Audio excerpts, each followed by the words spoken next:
یہ ایک سوال آیا ہے کہ جیسے ہر وہابی دیوبندی کو اس کا عقیدہ جانے بغیر کافر نہیں کہہ سکتے، تو کسی سنی کو کوئی وہابی دیوبندی کہتا ہے تو کیا حکم ہے؟ مثلا اگر کسی کو بتاؤ کہ نماز میں ٹکلے کھلے رکھنا چاہیے تو کہتے ہیں کہ یہ تو وہابی ہو گیا، اور کیا وہابی کہنا اور کافر کہنا الگ الگ ہے؟ یہ بڑا گول مول سوال ہے۔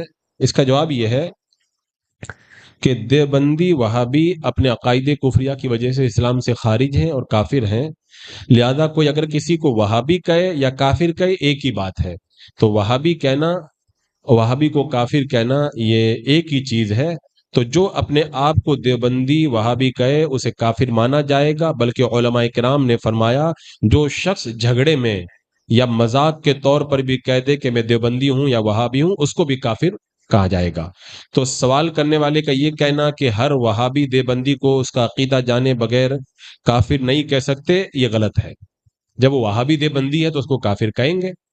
ہاں، اگر کسی کے وہابی یا دیوبندی ہونے میں یقین نہ ہو اور آپ کو جانچنا ہو کہ یہ وہابی دیوبندی ہے یا نہیں ہے، تو جانچنے کا طریقہ یہ ہے کہ وہابیوں دیوبندیوں کے پیشواؤں کی کفری عبارتیں اس کو بتائی جائیں۔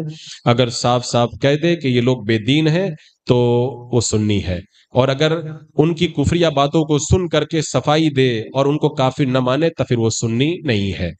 اور دوسری بات یہ ہے، کسی سنی صحیح العقیدہ کو بلا وجہ دیوبندی وہابی کہنا یہ بھی کفر ہے۔ کسی سنی صحیح العقیدہ کو بلا وجہ کوئی دیوبندی وہابی کہے وہ بھی کافر ہے، کہنے والے پر توبہ لازم ہے، تجدید ایمان لازم ہے۔ ہاں، اگر کسی نے گالی کے طور پر کسی کو دیوبندی کہا تو وہ کافر نہیں ہوگا، لیکن توبہ کرے۔ اور یہ کہنا کہ ٹکنے کھلے ہوئے تھے اس پر کوئی اگر وہابی کہتے تو یہ تو جہالت ہے، یہ جہالت ہے، اور یہ جاہلوں کا طریقہ، اس سے پرہیز کرنا چاہیے۔